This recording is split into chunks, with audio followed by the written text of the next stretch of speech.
In order that all sentient beings may attain Buddhahood, from my heart I take refuge in the three jewels. In order that all sentient beings may attain Buddhahood, from my heart I take refuge in the three jewels.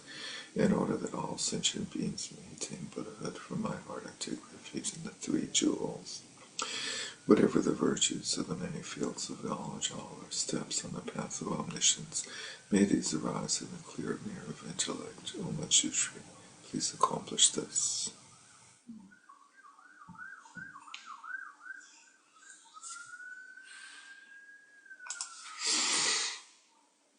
Good evening and welcome back for our continuing exploration of the understanding or realization of the view, the Buddhist tradition. Here we are in part 2, in which we explore the Yogacara, Tathagata Dharma views and the synthesis of Madhyamaka presented by Shantarakshita. So now we're in the heart of the Yogacara, going through the key texts of Maitreya that are considered to be Yogacara oriented.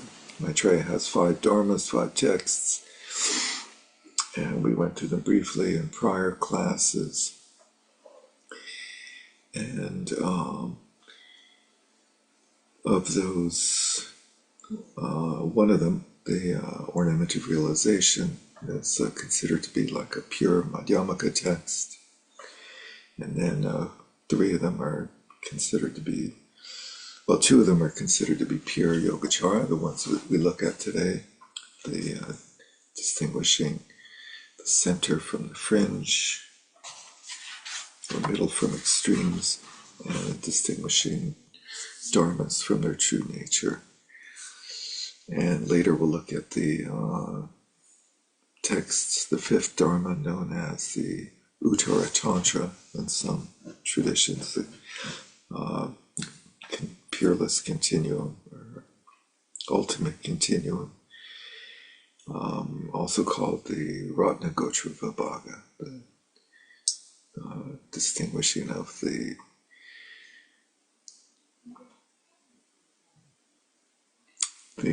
jewel of the family, the precious jewel of the lineage, Ratna Gotra. And that's considered to be a Tathagata Garbha text that presents Buddha nature in a very beautiful way. The 5th dharma of Maitreya that I skipped over is Sutra Alamkara, which is the ornament of the Mahayana Sutras. And it's just a compilation of excerpts from the sutras, topically arranged primarily along the scheme of the path, including the 6 paramitas. And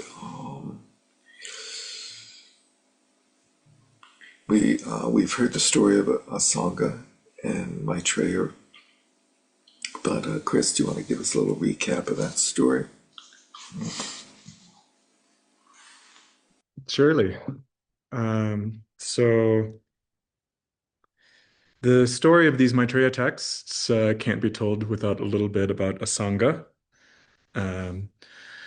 Um, so this will be, we may go over this again when we review Asanga's texts, but yeah, so Asanga was, he dates somewhere between 350 and 450 of the Common Era, and is said to have 3 brothers, or he has 2 brothers. He is one of 3 brothers from 2 different fathers. One of his half brothers is Vasubandhu. Um, they were born not in southern India, like many of the philosophers we've looked at, but in the area that is now known as Pakistan. And Asanga was known to be an excellent scholar of Yogacara, to no one's surprise. Um, he was struggling to grasp the perfection of wisdom texts, the Prajnaparamita, and in order to try to understand them better, he was supplicated Maitreya. He supplicated him for 12 years in all, but without much success. And he would become sort of despondent, unable to get Maitreya to heed his prayers. And there's some sort of comical stories about Maitreya appearing to him, as we we may be familiar with. And I'm just going to read. This is from the telling of from Jan Westerhof's telling of these tales. Um, The traditional account relates that whenever Asanga became despondent during his long period of practice, he encountered various symbolic situations which convinced him to continue with his efforts. In one somewhat comical episode, Asanga comes across a man rubbing an iron bar with a cotton cloth, telling Asanga that he is in the process of making a needle. He then goes on to show him a set of needles he had already made in this manner, which convinces Asanga that, given so much devotion can be shown to accomplish merely mundane tasks, his spiritual efforts deserve greater efforts than he has shown so far. After 12 years, Asanga encounters a dying dog by the side of the road. Its open sores are infested with maggots. Asanga is overcome with great compassion, not just for the dog, but also for the maggots. He resolves to take the maggots out of the dog's wounds and transfer them to a piece of flesh he has cut from his own thigh. As he bends down to transfer the maggots with his own tongue, the dog disappears, and Maitreya stands before him. Asanga immediately starts to complain to Maitreya that he has been practicing diligently for a long time, and still he was nowhere to be seen. Maitreya responds by saying that though the king of gods sends down rain, a bad seed is unable to grow. Though the Buddhas may appear, he who is unworthy cannot partake of the bliss. Maitreya points out that he was always there when Asanga was practicing, but his deluded mind made it impossible to see him. The two of them set out to immediately demonstrate this. Asanga takes Maitreya on his shoulders and carries him through town. Maitreya is completely invisible to most people, though some with lighter karmic obscurations are able to see him in some distorted form. Some are only able to see Maitreya in the form of a dog on Asanga's shoulders, some only see his feet, and so on.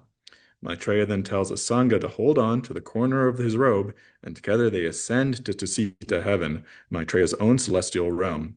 According to traditional accounts, he spends between 6 months and 50 years in Tusita, listening to Maitreya's teaching of the Mahayana. In particular, Maitreya teaches 5 texts to him, which Derek just explained to us. And then this is some sort of nice commentary by Westerhoff. There are at least 3 noteworthy points of this account. The first is the fact that what causes Asanga to see Maitreya is an act of great compassion that has on the face of it very little to do with the practices he's been carrying out for the 12 years before this. Illustrating the central Buddhist idea of the inseparability of wisdom and compassion, this event underlines the importance of compassion for bringing about the kind of crucial shift in perspective that is essential for progress on the meditative path. Secondly, the account of some townspeople only being able to see Maitreya in distorted form is a good example of the Yogacara idea of the constitutive role our karmic potential plays in the perception of the world. Vasubandhu later relies on this idea at an important point in his argument in the Vimsika, when he argues that the realms experienced by beings reborn in hell are not real, but are the collective result of their shared karmic potentialities. The final intriguing aspect of this story is, of course, Asanga's encounter with Maitreya in his subsequent visit to the heavenly realms. And then he goes on with some sort of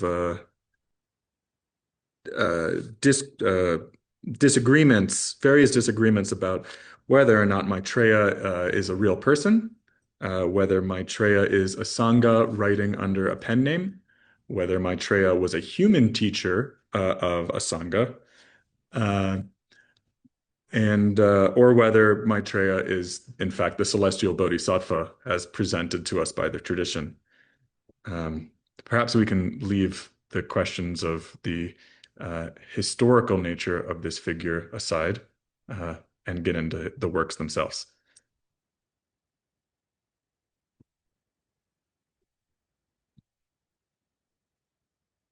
Derek, you're muted. Oh, thanks. Thanks, Chris. Just one small comment is that the place where Maitreya lives is Tushita, not Tusita, Tushita. It's where the Tushi is placed. Ita means to place here. Which is why Maitreya is always depicted seated. That's correct. Yes, that's right. So we skipped the first of his five dharmas, the Abhisamaya Alamkara, the ornament of higher realization, which is an amazing condensation of all the Prajnaparamita Sutras into a 30-page verse text.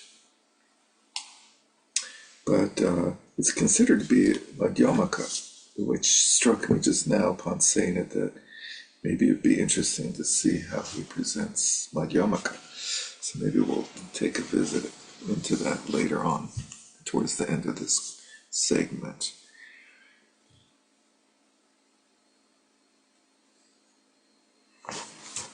Yeah, so we went through that presentation of Asanga and Maitreya before, and we read through his 12-year retreat. So let's dive into these two texts, the the Madhyanta Vibhaga, and I asked my buddy Chris to start off leading us through this text, and we have Carl's overview of it on page, let's see, the source book, it is page 103. And then we have an excerpt of the first chapter and change from a translation of the text along with commentaries by Kempo Shenga and Mipam. Chris, take it away. Great. Thank you for that, Derek. I found this chapter to be so unbelievably packed with meaning, and I think much more than we'll possibly be able to cover in depth here. So what I think I'm going to do is hop around a bit and go through what I found to be some of the more intriguing and salient points, and hopefully folks can chime in with what may have attracted them. I'm just going to begin by reading from Carl, his introduction to the text generally, and to the first chapter, the chapter that we'll be looking at. The Madhyanta Vibhaga, which he translates as the distinction between middle and extremes, 109 verses plus 3 additional ones from Vasubandhu, explains the basic principles as well as the vast paths of all three yanas, emphasizing the Yogacara view and the distinct features of the Mahayana. In particular, the first and fifth chapters, the text presents the profound Yogacara middle way through clearly and finely differentiating what does not exist ultimately and what does exist on the levels of the relative and ultimate reality, as well as through eliminating all kinds of dualistic extremes. So this is interesting insofar as right here at the beginning, we already have the merging, the fusion of Madhyamaka and Yogacara. And so we'll get to see how this cashes out in this chapter. Carl describes it. Derek. Yeah, so just to talk a little bit about the title of the text, the distinction between the middle and the extremes. The extremes are existence and non-existence, theism and non-theism, or nihilism, believing that there's something there, superimposition or denigration, rejecting that there's anything there or here or anywhere, and identifying the middle, which is a key purpose and a key metaphor used in the Madhyamaka tradition. So it's very much on the theme of the Madhyamaka here with this text. Thanks. Yeah, thank you for that, Derek. So here is how Carl describes what goes on in chapter 1. It is on the characteristics chapter 1 on the characteristics discusses the characteristics of afflicted phenomena, consisting throughout of false imagination or mental projections, in terms of the three natures and how these afflicted phenomena arise. What is purified, emptiness, is taught through its characteristics, the lack of duality, the very nature of the lack of duality, being neither existent nor non-existent, and being neither one nor different. Its synonyms, such as suchness and dharma dhatu, its divisions, being stained and stainless or consisting of the 16 emptinesses, and the rationale for its being afflicted and purified. Sounds easy enough, right? So what we have in the translation in the source book, which begins on page 127. Oh, can Yeah. we look just briefly at the rest of the text given his introduction? Yeah, sure. The rest of the chapter summaries. Yeah, just briefly. So number 2, all the afflictive and cognitive obscurations, which is given in great detail. But chapter 3 is, I think, one of the more interesting phenomena on true reality is the detailed presentation of the three natures in terms of their characteristics and relationship with the four noble truths, the realities of the noble ones. Coarse seeming reality, an interesting way of putting the relative and subtle ultimate reality. The issue of the role that consensus plays in understanding conventional reality. That conventional reality is basically consensus reality. Purity of obscurations. And the five dharmas is a summary of the three natures. And we saw the five dharmas in the Lanka Avatara Sutra and in Westerhoff. The 7 types of suchness and the 10 topics. Skipping the 7 types of suchness, the 10 topics are basically a resume of the Abhidharma Kosha, the topics in the Abhidharma Kosha. The Treasury of Abhidharma by Vasubandhu, Sangha's younger brother, half-brother. The skandhas, dhatus, and ayatanas, the first 3 being the 3 skills of the Abhidharma. Dependent origination. He says what is and what is not the case, the true and the false, and in most places. The faculties, meaning the different qualities that we cultivate on the path, such as the paramitas, such as the positive, wholesome mental factors, and so forth. Time, interesting segment on time. This is not a topic that's often looked at, but since the Vaibhashika's issue of the 3 times, realities, the 2 truths, the yanas, the 3 different yanas, and then the issue of phenomena that are unconditioned as opposed to conditioned. They serve as the respective antidotes for 10 kinds of views about a self. So here, interestingly, the skandhas are presented in order to overcome the belief in singularity, that the self is a single, unitary phenomenon. The dhatus, to overcome the belief in, he says cause, but the 3 aspects of the belief in the self are that it's single, continuous, and independent. And being caused is sort of the opposite of being ongoing or permanent. And being merely like sort of passive experiencer is presented as the opposite of somebody who's in control, somebody who's the agent, an independent agent. And those are the main 3 ones. And then briefly the remainder of the chapter 4, the path as a remedy, and the chapter 5 is the unsurpassable aspect of the Mahayana, which is described in terms of the subtleties of the higher levels of the path of familiarization.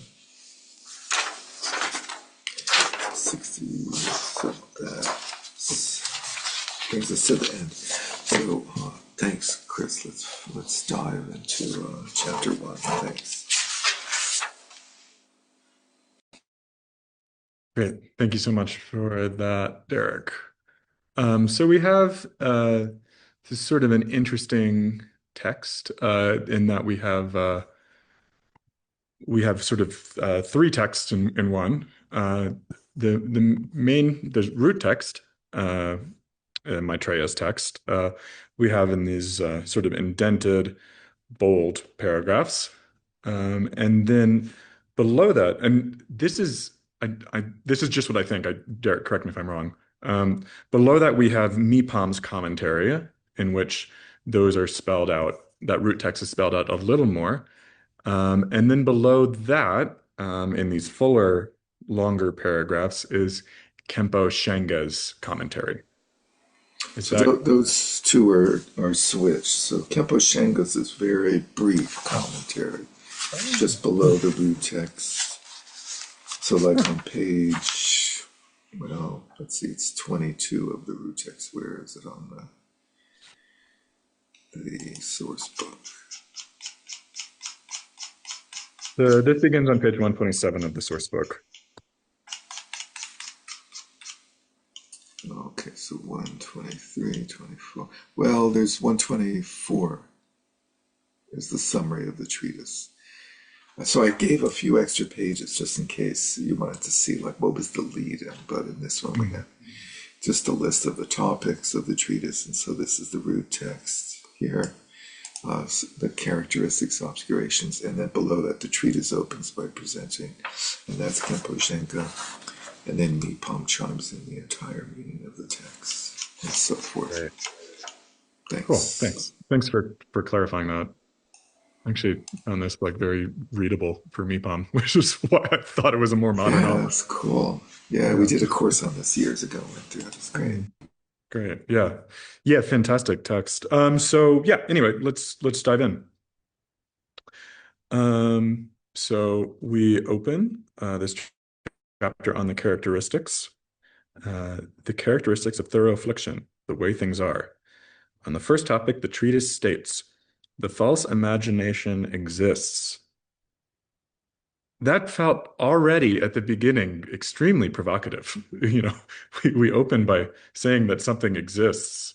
And this is, at least by its title, something of a Madhyamaka, at least adjacent text. And so to open up with the claim that something exists, a false imagination exists. This feels provocative.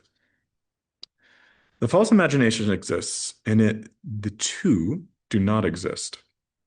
Emptiness exists here, and within it, that exists as well. Not empty, not empty. This explains it all. Because of existence, non-existence, and existence, this is the path of the middle way. So it seems like we're gonna, yeah. So just to chime in on this first line, and this first paragraph is just absurdly complicated, these first two, and many different interpretations. But we see that the term exists is not being used in the sense that we understood it from the Darshan, where like exist meant truly existent, and non-existent sort of meant relative truth. But here, everything existent is the relative truth, and non-existent is off the chart. And emptiness also exists as a sort of phenomena on the ultimate level. So existence spans relative and ultimate in a strange way. Yeah, so we certainly have some different use of terms. And again, with very provocative, in the first paragraph on the following page of Mipam's commentary, it is said that the false imagination alone, I've got my assistant here who's going to help me through this text. It is said that the false imagination alone is the basis for all the appearances that exist within the context of this seemingly impure cyclic existence, and that it exists substantially. Um, Thus, the appearance of cyclic existence undeniably arise. Nobody can negate their mere appearance, but they arise through the power of our imagination and do not have the least bit of establishment apart from that. So we have on one hand something that exists substantially, but then something that exists without the least of bit of establishment beyond our imagination. And I think what is getting being got at here is the attempt to ground the relative, to not fully negate the relative, not fully negate appearance. And how can appearance arise if it doesn't have some sort of grounding in something? Otherwise, it gets completely cut off, becomes completely negated, which is what appears to be trying to avoid here. Which would be one of the extremes. Which would be one of the extremes. Yeah. So I think let's hop ahead a little bit onto page 134 to understand a bit what this term false imagination means. Uh, so on page 134, we have how affliction occurs. Uh, the cause of affliction. On the first topic, the treatise states, the false imagination is the mind and the mental states that comprise the three realms, the consciousness that sees an object and the mental states that see its distinct features. So there we have it. The false imagination is the mind. So going back to the beginning, our first paragraph, page 127, the false imagination exists. The mind exists. In it, the two do not exist. And then Kempo Shenga below says, in it, the two, apprehended and apprehender do not exist. So we have within the mind, dualistic perception does not exist. Emptiness exists here. So in this, emptiness is being presented as what exists within the mind without dualistic perception. And I think, again, I want to jump ahead in terms of defining this term emptiness, because it seems that emptiness is being used in this text in at least two ways. So if we go ahead to page 139, we have this presentation of emptiness, the characteristics of emptiness. On the first topic, the treatise states, absence of dualistic entities, so that's one, and the entity that is the absence, and that's the other. That is the entity that is the absence of such entities. This is what characterizes emptiness, neither existent nor non-existent, characterized by neither difference nor sameness. So the first, absence of dualistic entities, is emptiness as a sort of cognitive correction. Dualistic entities are a cognitive error, cognitive distortion, a superimposition in which self and other is mistakenly applied to appearance. And emptiness is the antidote to such a projection. So whenever the appearance of something that is seen as other is perceived, that perception should be recognized as empty. Whenever a perception of something such as self is superimposed on appearance, that perception should be recognized as empty. So this is a cognitive correcting measure. Once such projections have been seen through, and perception no longer has the quality of dualism, This second sort of emptiness uh, is described. The emptiness, the entity that is the absence of such entities, of dualistic entities. That is what characterizes emptiness. Neither This emptiness is neither existent nor non-existent and characterized by neither difference nor sameness. So it's important to understand that this second way of understanding emptiness is not emptiness as having some sort of essence or sort of a new and improved dualistic uh, phenomena that arises when the bad dualistic phenomena are seen through, but is the non-dual ground. Um, and that non-dual ground is in fact the source, is in fact what gets twisted up and turned into dualistic perception. So in that way, dualistic perception can be seen as having a source that is substantially existent, even though none of that dualism is substantially existent. How's that sound? So far, so good. Okay, so I'm going to go back to the yeah, Derek, please. So one of the key aspects of what's of the way it's being described is the term substantially existent, and that is used in the earlier traditions of Vaibhashika and Sautrantika to mean observable through valid cognition, basically. Hmm. And here it has, and in those traditions, it's talking about real subjects and real objects, separate entities, verifiable or established. The other key term is truly established, whether something's truly established or not. And the key feature here is that there is no external realm, and so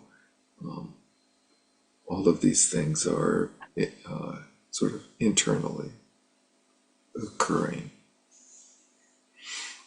in the internal realm of the mind. Thank you for that, Derek. Cynthia.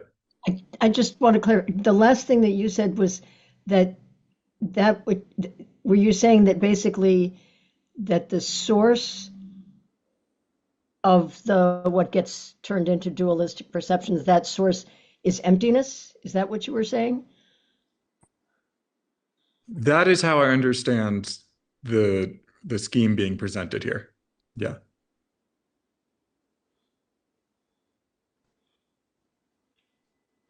Thanks. sure. I don't know that I would agree with it being turned into. Sure, because it's also described as the dualistic perception and the non-dual emptiness are not described as the same or different. So to say that it is transformed seems to imply that something happens that makes it different from the non-dual emptiness. Right, thank you. Plus something that undergoes change. Right, right. Yeah, and I'm sort of reminded of the Lojong slogan here, seeing confused thoughts as Dharmakaya is the unsurpassable Shunyata protection. It's cool. Yeah. Um,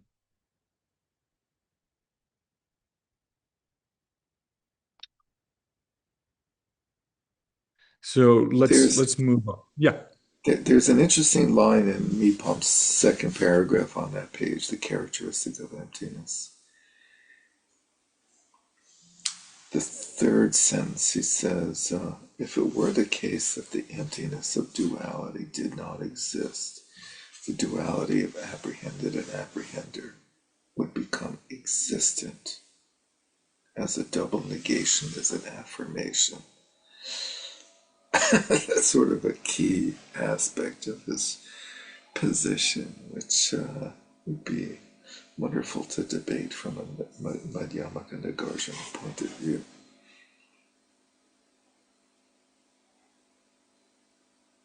But there's definitely an implication that emptiness has a character, an entity-ness, which is pretty radically mischievous, let's say. And I think the thing, we should look out for from a Madhyamaka point of view is how how how could this view be attacked? How would Nagarjuna attack this view? Is Are there any openings here for it to be conceived as dualistic phenomena? Or to put it another way, is there some sort of suggestion of swabhava being reintroduced here? If we interpret Nagarjuna's project as an attack on the comprehensibility of the notion of swabhava, is there a sense in which it's being reintroduced under a new name, emptiness? Clearly, he would scoff at it, right? I don't think he has a chapter on emptiness. He has a chapter on nirvana, right? Mhm. But he has that famous phrase of those who believe that things exist are simply simple-minded, whereas those who believe in emptiness are seriously deluded. Something Didn't it like have something to do with stupider than cows? that. Yes. Yeah, I left that out. I like cows. And I think the part of the difference here is the notion of the distinction between the first and second type of emptiness. My reading of Nagarjuna, at least in the Karikas and the texts that are kind of associated with it, is that he's using emptiness really in this mostly in this first way, this cognitive corrective measure that emptiness is is something that is employed uh, to combat reification or sort of nihilism. I don't think he discusses the emptiness that is a non-dual ground that is revealed when dualistic perception has been seen through, has been eliminated. Yeah, except perhaps in that text that praised the Dharmadhatu. Sure, sure. That's why I was kind of contextualizing this within the Karikas. Those Karikachalite texts, yeah, And exactly. the so-called yukti corpus, the argumentation texts. Reasoning, yeah, yeah. Yeah. Um, yeah. The praises are a whole nother kettle of fish. I think that's Yeah, in a so way why I asked. Oh, go ahead. the leap here involves this whole issue of like, is Buddhahood real? And that like comes out more fully in the next segment with Buddha nature. But if Buddhahood is real, then what is it that is Buddhahood, or what is the nature of a Buddha? Separate from the idea of Buddha nature as being something in all of us, but like, what is the nature of a Buddha? Is a Buddha completely, is enlightenment completely illusory, or the enlightened state? But anyway, that's sort of not quite addressed here. It will be later on. Yeah, what we're really beginning to see that question start to perk up, and that question, which is really, I think, at the core of this series of classes. So sort of exciting for me to see this coming up now. Um, Actually, a question that I was just reading one of these sentences, and Derek, you had mentioned the thing about double negatives, and in that sentence it says, "In this way, while there is no essential existence of apprehended and apprehender, there is no essential non-existence of that which is empty of duality either." Is no non-existence seems to be saying existence. Am I wrong? Seems that way to me. Well, I I think think it's he's I think that's how we're defining the middle. It's neither existence, it's no existence, it's no non-existence. It's the middle way, which is neither of those things. Um, I guess what I'm concerned about is that it seems like what they were calling, that which is empty of this duality of apprehender and apprehended is this second emptiness that you were talking about. And so Mhm. this seems like it's sort of giving an existence to emptiness in some way. I mean, a non-dual existence, to say existence is to kind of put it into a dualistic box, which is the critique that will be leveled against this sort of thing. Um, but this is trying to make the argument that there is, a third space. A non-dualistic things can either exist or not exist. And then non-dual things can neither exist nor not exist. Yeah, I think I mean, again, to go back to something I said a while back, that existence is on ontological status. We're assuming that things have an ontological status. They don't, is what emptiness is saying. I mean, we're just trying to give a value, exist or not exist, to an attribute that it doesn't have. Right, which is I think that's that first type of emptiness, and then the second one here is so then what? If once we've de-ontologized the world, what is the world?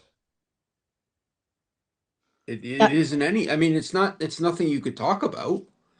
Certainly not, because talk is necessarily dualistic.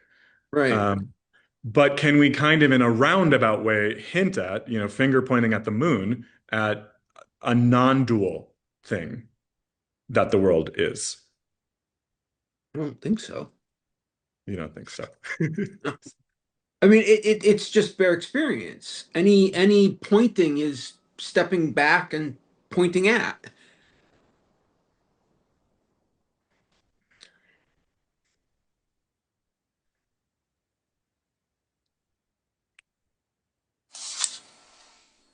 It doesn't leave a lot to write about. And So for yet, all, and yet and so for all those people who want to try to convey something, it becomes, yes, that kind of foolish task. Yeah, Hopeless. I mean, it's practice. It's not something that you can learn or that can be explained to you or that you can be told or that you can know.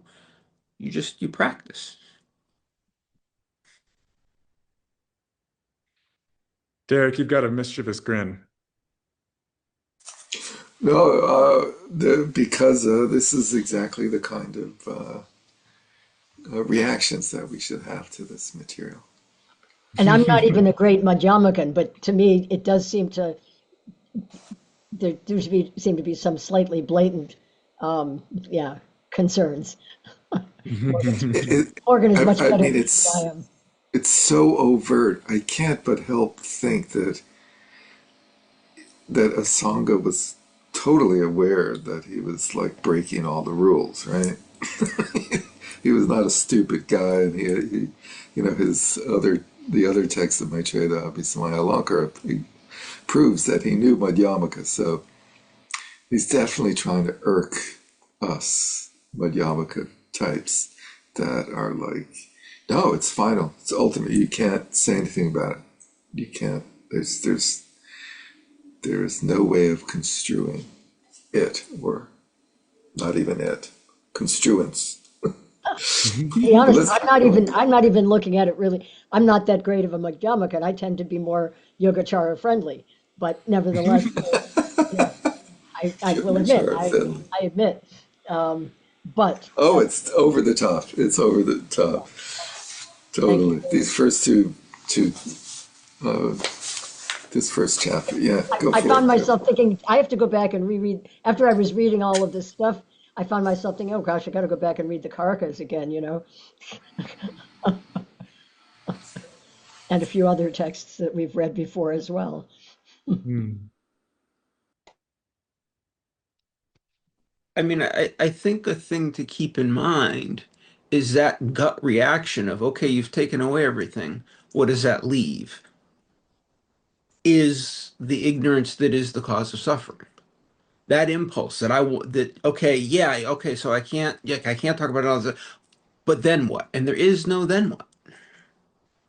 There's just, But then, like, is what you're trying to imply here that that the meditative states of the bodhisattvas on the bhumis have no content at all?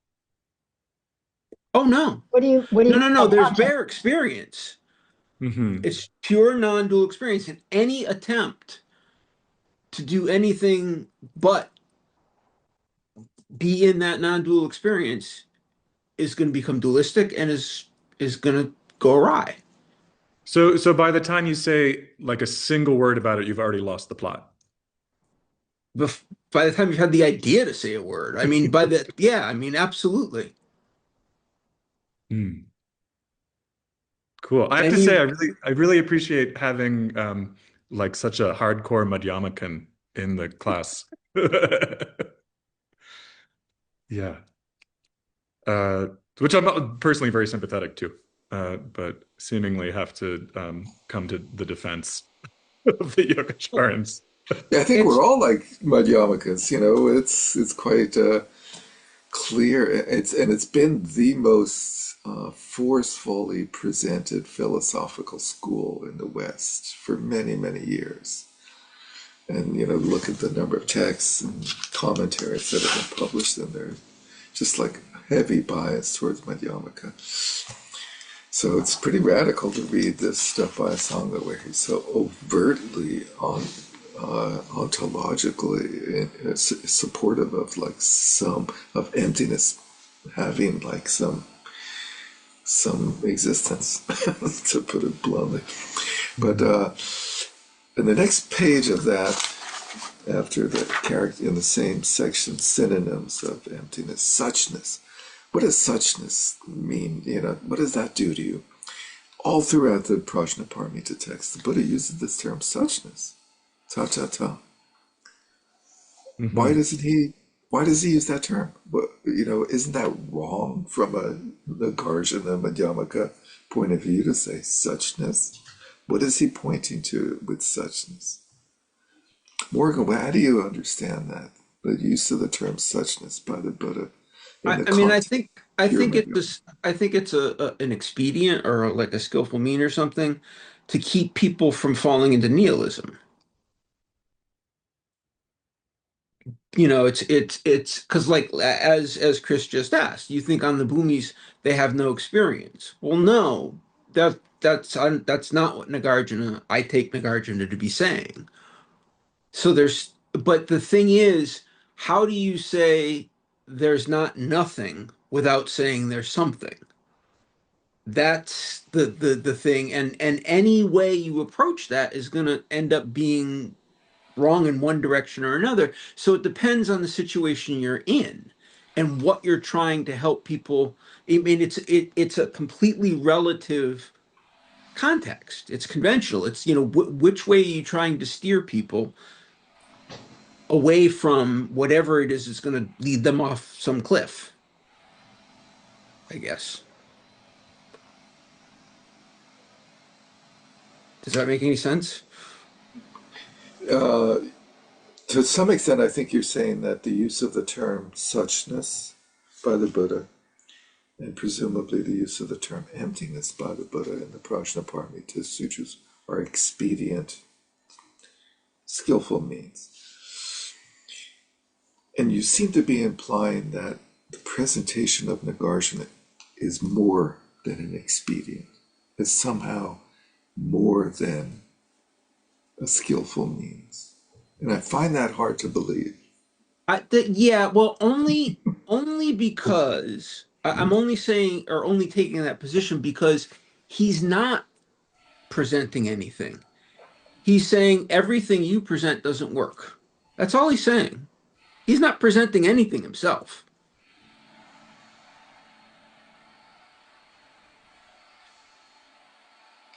He presents the Buddha. He pays homage to the Buddha. He does, yeah. Can't get away without Cynthia. doing that one. Cynthia. Well, I would, on one level, I agree with Morgan in terms of the purpose, perhaps, but I guess I would also describe it, I would think, as a way of that he's, in a sense, encapsulated ex, um, experience in a way that acknowledges that there is experience, that it's not um, void, I guess, to use while it's empty, it's not blankness and void. So that's the way I tend to think of suchness, is it tends to allow you to talk about what is experienced in a way that without getting too far into either reifying it or denying it. I mean, of course, I don't know. Obviously, we're using an English term, and I'm not sure exactly what the term looked like or felt like in Buddha's Yeah, yeah. language. What is the experience of a Buddha? I think a way maybe to think about what Nagarjuna is doing as skillful means is you can think of skillful means as being at different levels of um, abstraction or conceptualization. And then Nagarjuna is like sort of the lowest last level of conceptualization or abstraction before you let go completely. And so for everything that's more abstract and more conceptual than that, it sort of takes it apart. But it is still a little bit abstract and a little bit conceptual. I mean, it's in words after all. So And I let's think say I you think and take I it all think apart. and I think the What? thing the one I think you're right to point out that the one thing he does pay homage to is the Buddha.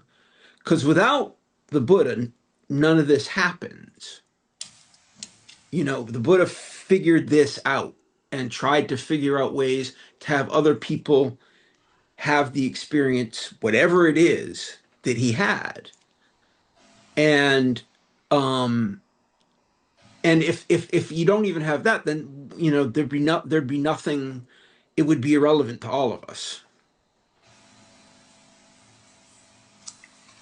Yeah, it'd be just a nice logical system. Right. But you used an interesting phrase. Through Nagarjuna's process, you let go of the last vestige of, Conceptualization, abstraction, duality. yeah. And then what happens? I don't know. You know, whereof I cannot speak, thereof I must stay silent, as Uh, Wittgenstein has it. You know that okay, that so, but theoretically, there are individuals that have experienced. Should they remain silent as well,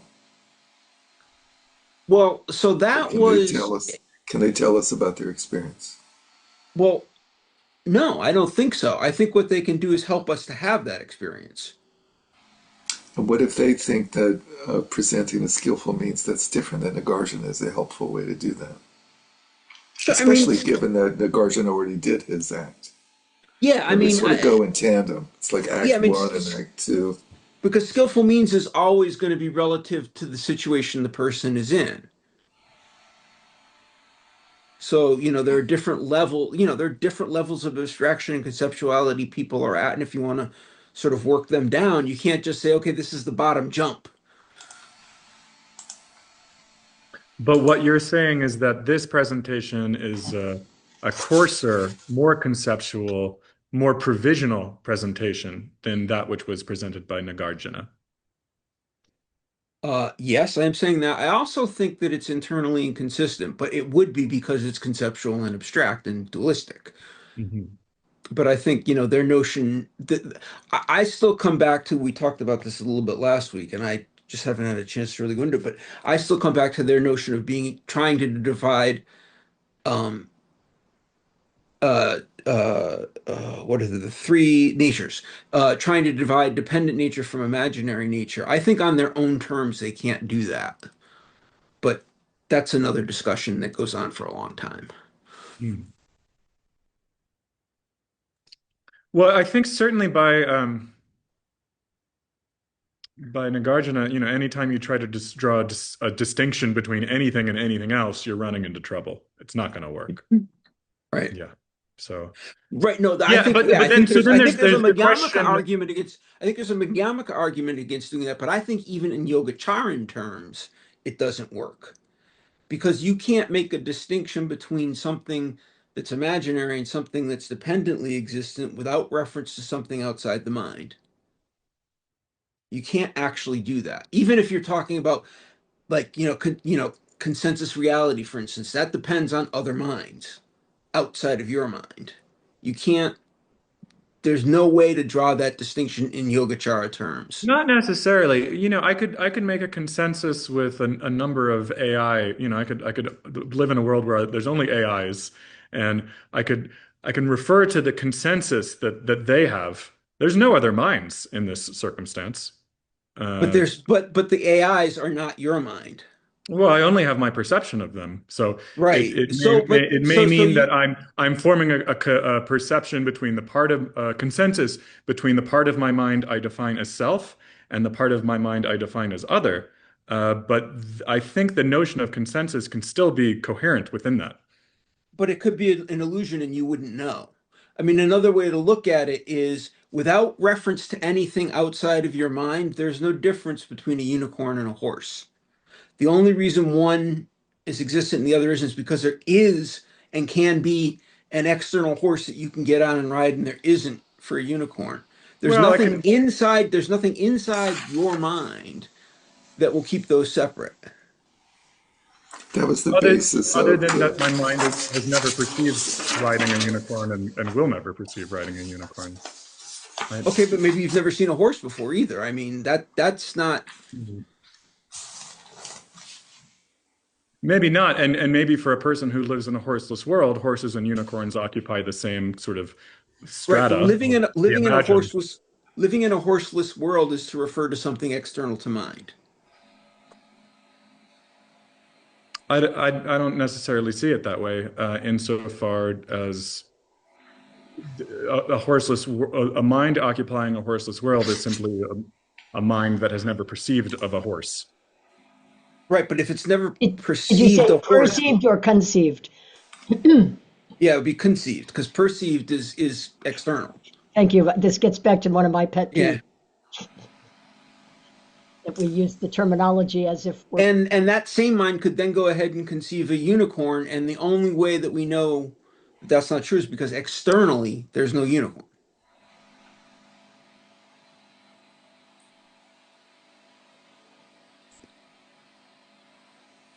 I think within a wholly mental world and within a dream world, Hmm. imagine you're having a dream, and in the dream, a horse approaches you and you get on a horse. And then as you're riding the horse, you have a dream thought, oh, this is different from a unicorn. There's a difference between you riding the dream horse and your dream thought of an imaginary unicorn. You know what I mean? You like this. There I is, but really think that this can exist without necessary recourse to there's an nothing external at that world. first, there's nothing at that first level to prevent you from having a dream of riding a unicorn. What prevents that?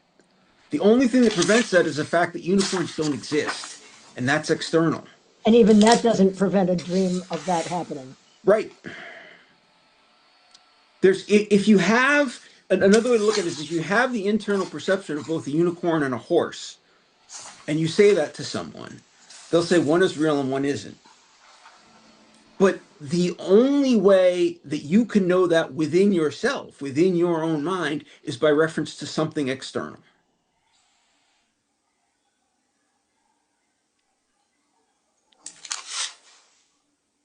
I just find the notion of externality here to be somewhat problematic. And even if we take a Sautantrika point of view, the only thing you're ever dealing with are internal representations. Mhm. There's no recourse to the external world. The external world is simply beyond reach. Right. So whether or not it exists is a question I don't think we necessarily even need to answer. Right. Well, that's my point. That's exactly my point. Is you can't, in from a Yogacara perspective, you can't make reference to what's external because you can't know it. You can't experience. You can't. It's external.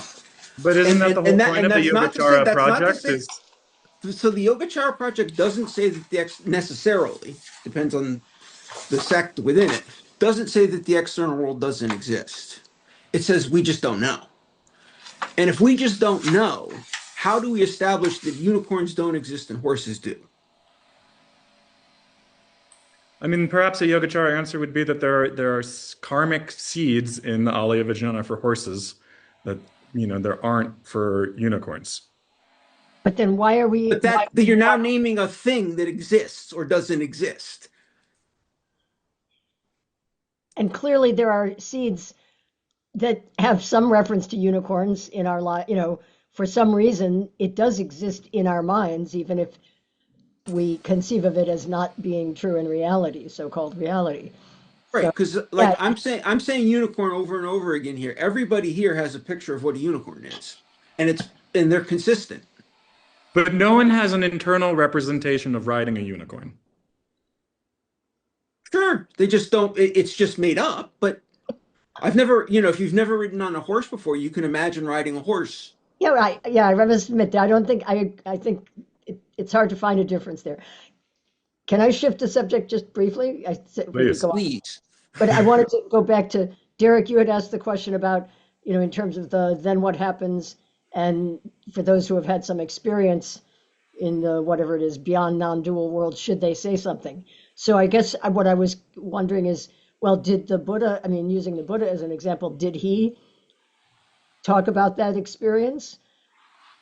I mean, I know, in his first kind of words about profound and all those various adjectives that he described that he had discovered and all that. But to what extent did he talk about that experience? Because you're asking if other later people did, but he himself didn't really. I I don't think I'm not sure. Didn't really talk a whole lot about There, here's what it's he, like. there's some famous sutras that record what he said about these things. One of them is the Lankavatara Sutra, Uh huh. and he talks a lot about the nature of mind and the three natures, and the Alivijnana, and the Sambhina Sutra, and the Tathagata Garbha Sutra. And so, do you feel like that answers the question that you were asking when you were asking that question of? I mean, Yes. you're describing the like some. I'll have to go back and read those. I'm sorry, because I can't remember all of what they said. But do you feel like it actually conveys the Well, essence of, there, whether it's experience? Like I think the Yeah, question you're I asking do. is even I experience. do. there, there's also stories. I've heard them in Tibetan context. I've heard them more in Zen context. But that the Buddha, when the Buddha was first enlightened, um, didn't plan to teach because he didn't think it was possible or worthwhile. Right, right. And I think that's an important, I mean, if it's true, I think that's an important thing to consider. Though he did eventually overcome that choice Yes. for It said very that Brahma came to him and told him he had to, right. There's or various that he really should, I guess. You couldn't say he had to, but that he really should.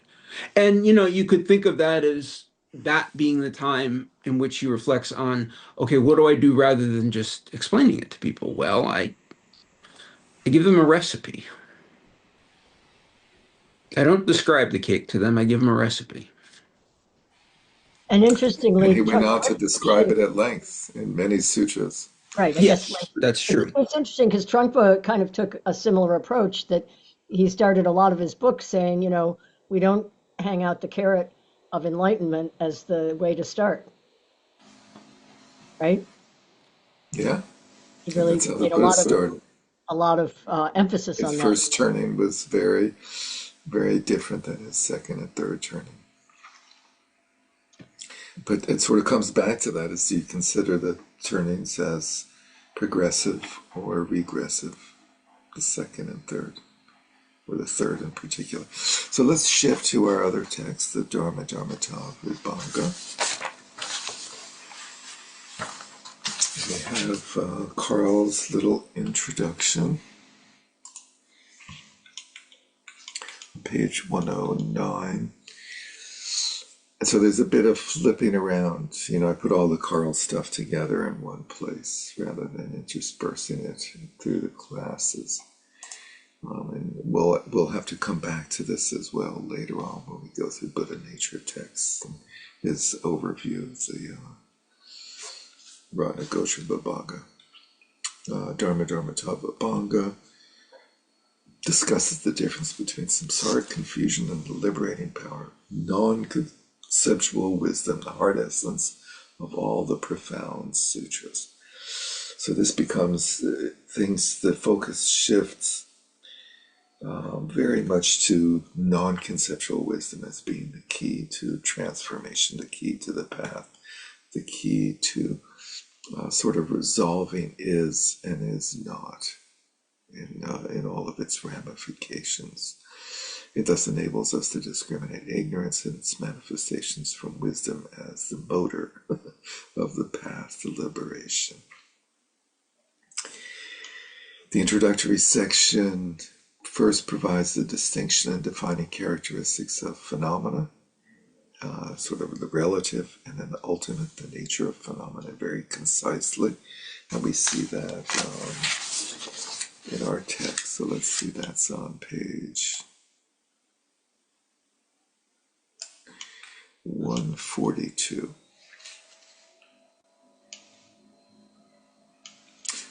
In the summary, after the homage, all this is summarized into two, that is, phenomena and their nature. What is characterized by phenomena is samsara. What is characterized by the nature of phenomena is the nirvana of the three yanas, being Shravaka, Pratyeka Buddha, and Bodhisattva yanas. Phenomena, briefly, is what appears as duality and is designated, and how it is designated. The designating of that appearance is false imagination, which is the defining characteristic of phenomena. The appearance of what does not exist is false. So how does that compare to what we just read in the Madhyantara Vibhanga? Let's see.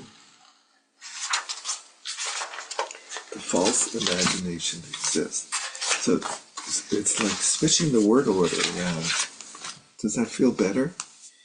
The false imagination exists in the Madhyantara Vibhanga, and here we have the appearance of what does not exist is false.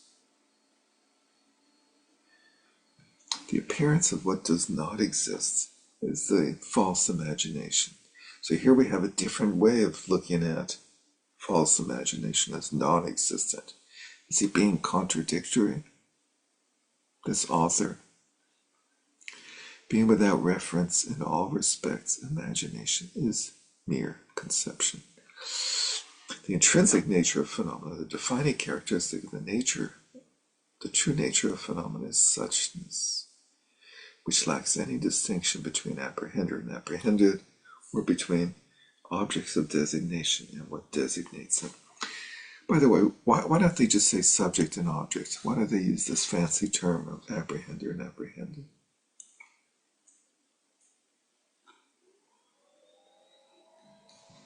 Just to be fancy? Well, it seems like on one hand, um, puts it does not state that there's an object. It seems to leave it more in the realm of uh, mind, actually. Um, so I think it kind of stays with the thesis of it's all in the It's a mind. closed system. It's a Yeah, closed mental system, yeah. And also the subject object gets complicated because the subject can be an object of the subject, right. But the apprehender and apprehender. yeah, I mean, it's a Really little clear. less solid in seeming to be reifying these two Mhm. sides, two Yeah, poles. it does seem to move it from an ontological place to a phenomenological place. We're dealing with perceptions rather than things. But it doesn't use like perceived and percept still. It's sort of a deeper level than that even. Let's see, intrinsic nature, which lacks any distinction between apprehender and apprehended are objects of designation. And whatever the hell it is that designates them. The rationale, the mistakenness due to what does not exist appearing as the cause of afflictedness. The cause of samsara is the mistaken belief in what appears as existing. Just like seeing elephants and so on, and also because illusory elements, also because what exists is not seen either. What is it that exists?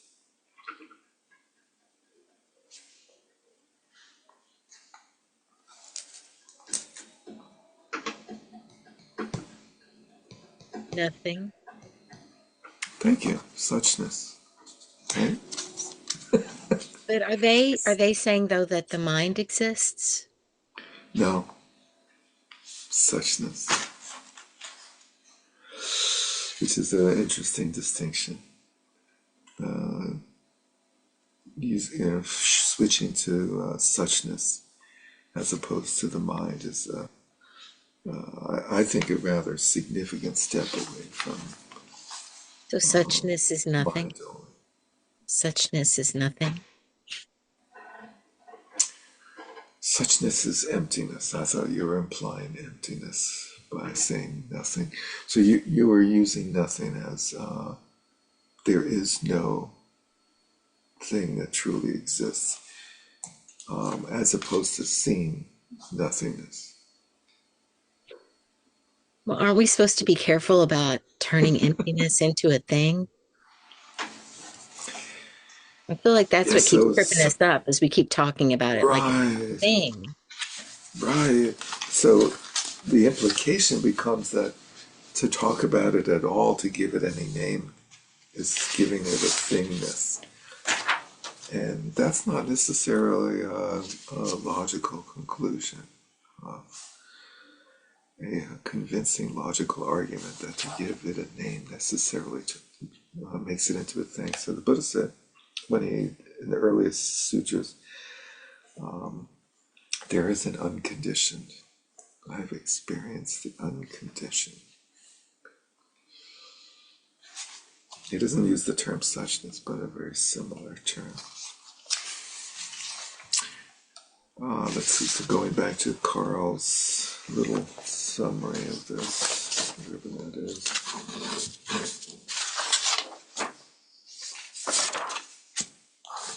There's two main things about this text that are of importance. He says, let's see, it's on page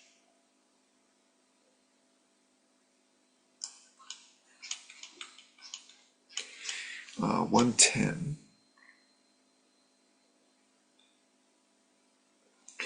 The detailed explanation of phenomena. So there's a summary presentation of phenomena and their nature. And then there's a detailed investigation of phenomena and their nature as being neither the same nor different. The last line on page 109. The detailed explanation of phenomena contains these 6 points, and the major point is describing that there's a twofold manner in which phenomena manifest. There's the world as the environment and the sentient beings that live in it. The world as the surroundings of sentient beings is experienced as something in common among them. As for sentient beings, certain elements, such as behaviors, qualities, and faults, are also experienced in common, while others, such as happiness, suffering, karma, bondage, and liberation, are strictly individual, private experiences. In general, however, both the world and the beings in it consist of nothing but a multitude of individual mind streams. That certain groups of beings, such as humans, experience a seemingly common external world is only due to the fact of the mind streams of those beings containing similar imprints that appear to each one of them individually as their own projections of a world, but are mistaken by all of them for constituting an actual shared environment outside of their individual mind streams. So you see a very clear response to the question of like, well, why the hell do we all, if this is just a projection of our minds, of our Ali Vijnanas, why do we all experience the same phenomena around us, trees and people and cars and things like that? And the response in this tradition is because we have shared karma, shared Ali Vijnanas, shared karmic streams in our respective Alaya Vijnanas. So we have these two realms of experience. One is called the shared realm of experience, where we all perceive generally the same phenomena, the same world, and yet we all have our inner experience where we have opinions, we have our private experience of this and that throughout our lifetimes, and we have our own take on that external world, Cynthia. I just wondered, that's the standard explanation, similar imprints. Do they ever talk about why we have similar imprints? We have similar imprints because we have similar karmic past. Our pasts are similar in that we've all been taking birth. We sort of jointly have come upon a certain realm. And when we ask that question, like, why did we all beings create the same shared world? We think that we're the only ones around. But in the Buddhist view, there's zillions of other types of beings who have very different types of karmic projections. And they live in those projections, and never the twain shall meet. Unless you're a Buddha, you can journey there. We don't see them. They don't see us. But they have, so there's tons of other universes that have their own karmic streams, shared karmic streams of the way things are. I understand that part of it, but what I'm not sure I've ever heard anything that I realize this is kind of like when you have a kid and they ask why, and then another question why, and another question why. So why, where does this karmic stream come from? Because I realize that if you conceive of it as there's an external world, then there's this notion of shared experience that would create similar karmic imprints. But in the absence of that shared external world thing, then what we're saying is that somehow it's just everybody dreamed up the same movie. And I'm just wondering if they ever actually talk about why that would be. There's a lot of different movies, and there's something for everyone. Because we're humans in the human realm with human bodies, right? Well, that's just our shared projection. I guess what I'm saying is that shared, and we all share. We essentially created that realm, with our projection, right? So it's just, I don't know. I realize I've never heard anyone kind of go back one step further and say why. That's just the karmic momentum that's occurred over time, and there's the karmic momentum of beings that are just slightly different from us in a tiny bit. they all live in their universe, and we don't know what's going on in their universe. Chris and then Inez. I think part of what Cynthia is getting at here, which I'm fairly sympathetic to, is that there's something about this explanation that isn't all that satisfying. You know, it's you just sort of have to take it on brute as a brute fact. There's not really an argument that's given for why this necessarily is the case. It seems as though it's introduced to stave off the challenge of solipsism, the idea that it's just you, you know, you're the only one in the room, and it's all projections of your own mind, and sort of how to uh, make peace with certain naturalistic assumptions of there is a world out there with other people that I can interact with, um, that don't necessarily follow from the Chittamatra point of view. In the Buddha Sutras, the Buddha introduces us to beings from other realms and shows how, oh, they're, you know, in realms where they're sentient beings that are just a little bit different from you, and they perceive a whole different realm.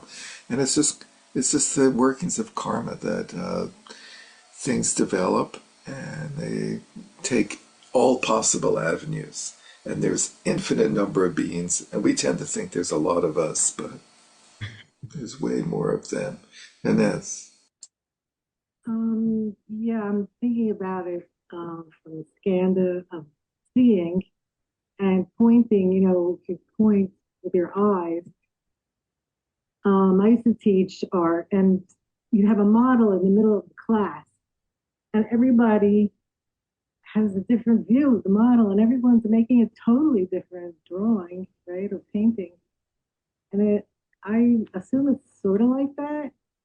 And then there's this African story about God who has a hat on his head, and one side is one color and one side's the other, and he walks through all the people, and everybody sees red on this side, and this side sees blue, and when he walks through, they have a war because one side says no, his hat is red, and the other one says his hat is blue. So it just depends on where you're standing, maybe. That's a great story. I love that story. yeah, that's as good an explanation as any. And then he goes and walks the opposite way, and so then they all realize, oh, the other guys were right and we were wrong. And then they again disagree, and then they finally realize. So one way of looking at it is, how can you explain an external world, a reality of an external world? Because it makes all the rest of the stuff seem easier. All of the supposedly brilliant scientists in the world don't believe in the external world.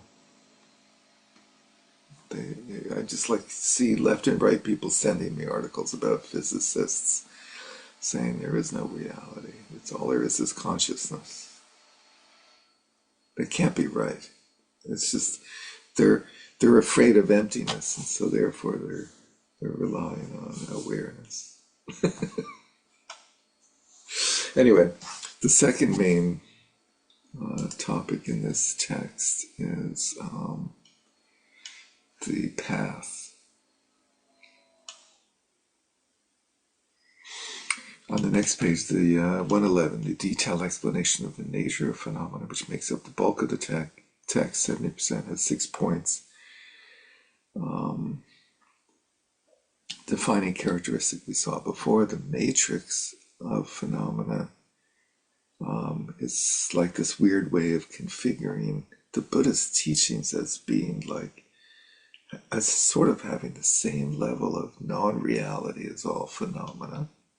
And that was sort of a provocative way of phrasing it. And then there's a progression through the 5 paths, starting with the second path, going through the third, fourth, and fifth path.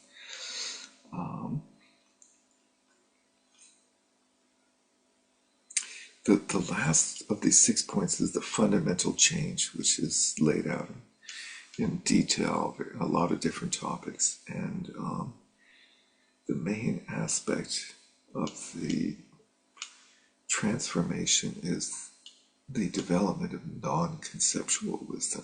So on page 113, sixth point, on the bottom, non-conceptual wisdom as the foundation of the fundamental change is the main topic in the discussion of the fundamental change.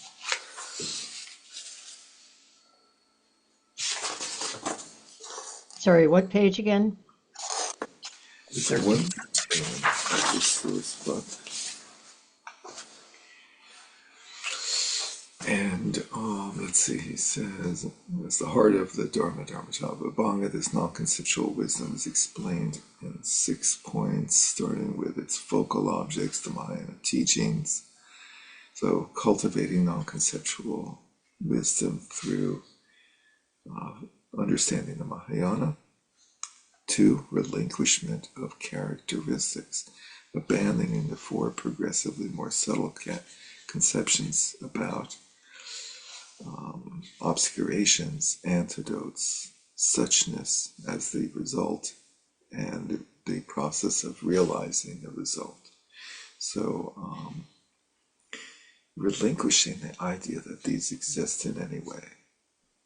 Sounds very Madhyamaka. Then there's the fourfold correct practice, which consists on the next page on 114. On the top, consists of the 4 well-known Mahayana prayogas, or like supreme yogas, of observing all phenomena as being nothing other than not mind initially, then not observing them as external objects, not observing, seeing phenomena as mind, seeing mind only, seeing not mind, not observing observer or apprehender of objects either, and observing the duality of apprehender and apprehended is actually unobservable. And this sounds very much to me like a very powerful way of entering into the signless aspect of emptiness as presented by certain Madhyamaka proponents such as Nagarjuna. He explains them further. Let's see. Number 4 is the defining characteristics of non-conceptual wisdom are threefold. The first means that non-conceptual wisdom rests in the non-dual and inexpressible nature of phenomena. So all phenomena, such as they are non-conceptual wisdom. The second characteristic means that duality, designations, and so forth do not appear for non-conceptual wisdom in any way. So we don't have the complexity of the 3 natures and so on here. The third characteristic means that all phenomena appear equal to space during meditative equipoise, and then appear like, not as, but like illusions during subsequent attainment, which is sort of what happens right after meditative equipoise. Fifth, the benefit is the attainment of the Dharmakaya.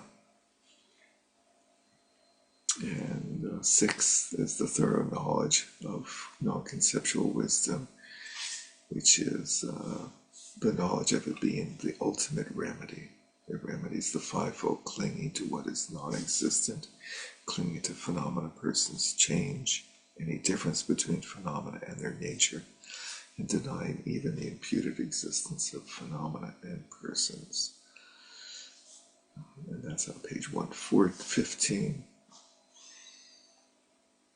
And this non-conceptual wisdom refers to the exclusion of 5 misconceptions about what it might be: the total absence of any mental engagement, mundane meditative states, a complete lack of conceptions, such as when sleeping or fainted, matter, or just thinking of the concept of non-conceptuality.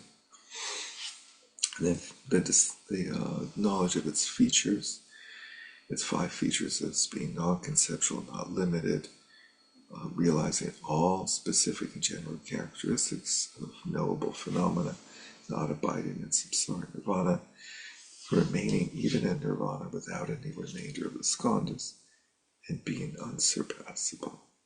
And its functions are distancing itself from conceptions, granting bliss, granting freeing one from the afflictive and cognitive, the two types of obscurations that are given up on the path, engaging in all aspects of knowledge, objects, and finally purifying Buddha realms, maturing sentient beings, and granting omniscience. And then there's a little bit more. Oh, here's the three natures. The seventh is the mental engagement means to realize that by virtue of being ignorant about suchness, the delusive appearance of actually non-existent false imagination and duality out of the alaya consciousness prevents the appearance of the nature of phenomena, and that the nature of phenomena appears once false imagination and duality cease to appear. So this is like Maitreya, as an emissary of the Buddha, saying, this is what I've experienced in the experience of achieving the 10th bhumi, which is just about Buddhahood. And then the manner of approaching such realization consists of the fourfold yogic practice as explained above.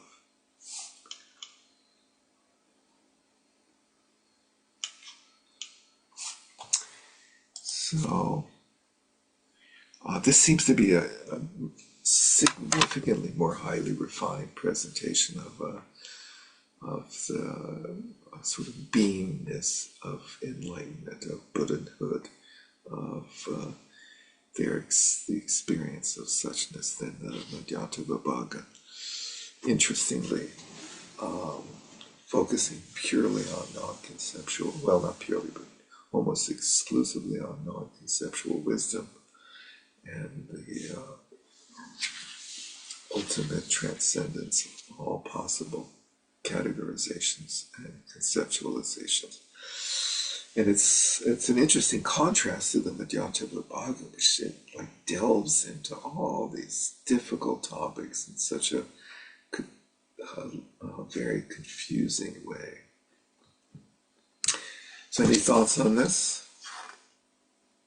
Chris, do you have any comments on this text? The Madhyanta Vibhaga is, in some places, is called Yogacara Abhidharma text. That's like an attempt to explain all the different aspects of existence from a Yogacara point of view as opposed to an Abhidharma point of view. And for me, that sort of helps understand its skillful means. That it gets messy, like gets into all the different categorizations in the realm where there are no categorizations, where categorization is illusory. And it seems to deal a lot more with how appearance arises, how delusion arises. Right. This text being more about non-dual wisdom. Opposite. And a question I have just about the categorization is, why is this Yogacara rather than Tathagatagarbha? And maybe that's a question to ask once we've read the Uttara Tantra and can kind of compare them against each other. Yeah, that's a good question. There's we'll go through this story again, at least when we get to Madhyanta Vibhaga. We're out of time, but just briefly, Uttara Tantra, Ratnagotra Vibhaga, two names for the same text, was like lost for centuries, which explains how the absence of commentaries in the Indian tradition, and it was discovered, so supposedly, by Maitreya hiding in the pillar, and he saw light shining out from a crack in the pillar, radiating from this text, and retrieved it. But I believe the Dharmadharmatava Bhanga was also buried in there and was lost along with it. It sort of makes sense and goes along with what you're saying, Chris, where in some way it's really like a Tathagatagarbha text. And I think based on that story, it would be appealing to attribute it to a later authorship. But in fact, we have a Chinese translation that goes back to 500 or 600. So we actually do know that the Uttara Tantra was contemporaneous Yeah, with these other texts. yeah. It's such a cool phenomenon that the Chinese came, certain people came, like there are three major pilgrims that came to India and brought back huge numbers of texts to China, and like gives dates for these texts. You see, like the first guy didn't bring back things that the second guy brought back, and so forth. Anyway, we're over time. Not that time exists, but it sort of does for every the world around us, and we have to conform to that to a certain extent. Otherwise, there's penalties. So let us close and dedicate the merit. And thank you very much, Chris, for taking us through the distinguishing between middle and extremes. Thank you. By this merit may all attain omniscience, may defeat the enemy wrongdoing from the stormy waves of birth, old age, sickness, and death, from the ocean of samsara. May I free all beings by the confidence of the golden sun of the great east. May the lotus garden of every dense wisdom bloom. May the dark ignorance of sentient beings be dispelled. May all beings enjoy profound, brilliant glory. One frustrating thing for me is like this text, the second text, Dharma Dharma Chalabhabanga, just briefly boils down to these four pra-yogas of like not observing, not observing, not observing, and like the obscure talk scheme. And like I wish other teachers had explained the scheme at length, because it appears to be like the heart of the issue, but it's very hard to find it discussed. And apparently it happens on the path of preparation, where it leads up to a path of seeing the enlightenment, and there's very little description of that process. So anyway, thank you all, and Happy New Year. Losar Tashi Delek. Here we are on New Year's Eve on a neutral day, so we didn't have to do our momos anymore. So have a great, wonderful New Year's tomorrow. Hopefully the next year will be a lot more positive for all of us. Any predictions for the fire horse year? You know, it's really great to look up what happened during the last fire horse year. It was wild, right? What It was happened? wild. It was like the Cultural Revolution in China, like the super acceleration of the war in Vietnam, um, the like Civil Rights Act, 65, stuff is 66, going right? on. Yeah. Vietnam. And then what else? The ATM got introduced. Star Trek. Star Trek came out. Huge. Huge. Huge year. Another funny thing that my friend who's British told me was that last time it was a fire horse year is the only time Britain's ever won the World Cup, and that this year Britain is on track to win the World Cup again. All right. That would be funny. Yeah. Thank you, There was everyone. also one more thing. There was a massive decrease in births in Japan because people were really worried about the temperament of fire horse people. So the birth Oh, rate right, yeah. plummets for that one year. Somebody told me like women in particular Women in in particular, East yeah. Asia were like girls born that year were just like mercilessly dealt with. But should be a wild year. Can't imagine anything wilder than the last one, but we'll Giddy see. up.